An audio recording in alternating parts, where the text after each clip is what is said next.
first time in Whitehaven, but you have been to Cumbria before. Yeah. How did it compare to the rest of what you've seen?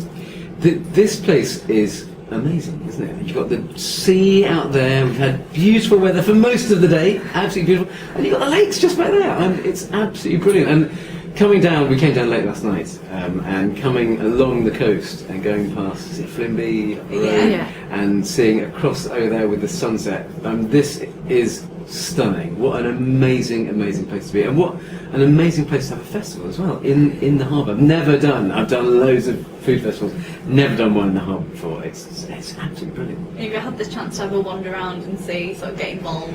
Not as much as I like. I do the shows that I do. There's lots of explosions. There's lots of extraordinary things happening. It takes so long to set up, and I love doing that. But it's a real pain in the bum. There's so much work to do. So we've been prepping behind stage. Yeah, we had a little wander around, and I came along here. Didn't have time to eat anything, but there's smells from all the stalls here. Absolutely fantastic. And we wandered down. There's a STEM tent at the end doing science, technology, engineering, maths.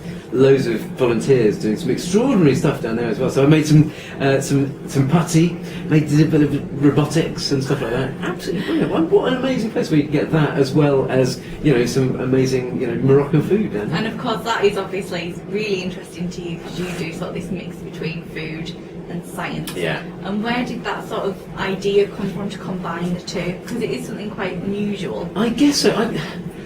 My world, if you want to find out how to make a delicious, fillet of sole with, delicious dressing, Jean-Christophe, never an easy man. I kind of thought from an early stage, do you know what? There's lots of people that do that brilliantly. I don't need to throw any more of that in. But when you scrape at the surface of food and you discover the stories underneath it and the extraordinary ways it's made, the extraordinary things it does inside you, what happens in the pan.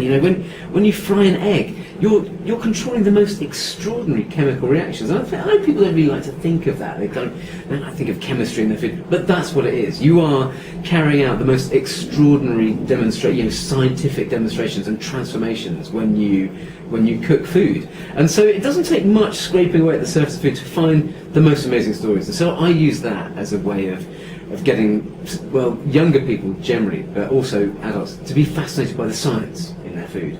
And to discover the chemistry, the biology of what happens after you've eaten, what's going on inside you. It's extraordinary stuff. But also to make them more adventurous. The one single thing we can do to improve the health of Britain is to make people have a wider ranging diet. You can have a burger and you can have chips if you like, but it's not having them all the time. It's spreading what you eat, and that's what I'm trying to do, is make food so fascinating that people want to try new things. They want, red cabbage is amazing because it's got this amazing colour-changing anthocyanins dye in it. It's amazing stuff, but you need to get people to be fascinated by it, otherwise they're just like, oh, blah, blah, blah. And that's definitely what we saw you doing with the children, because their faces when they were watching you and the stories you came out with about the poo and the dye, and it was just it was but also the kids around here are amazing. They normally you get about 15-20 seconds of talking about something complex and about some chemistry or about a little bit of physics, and then you need to go and blow something up again quick to keep their interest going.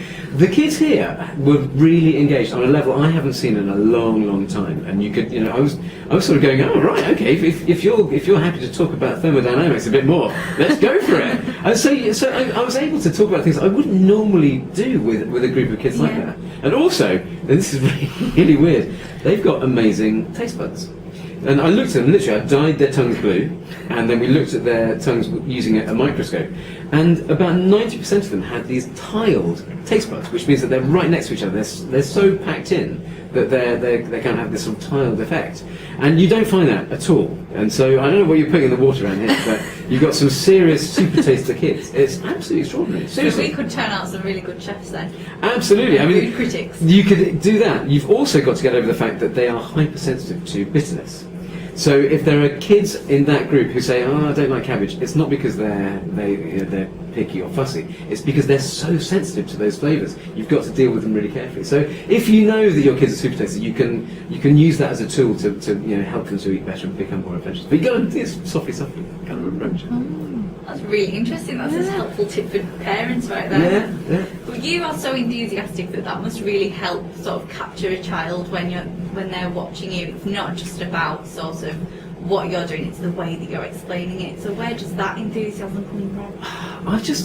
I'm fascinated by food, and kids are the best people to talk to about it. Partly because their reactions are visceral and honest and immediate, whereas adults will kind of sit there and they'll have to think about it.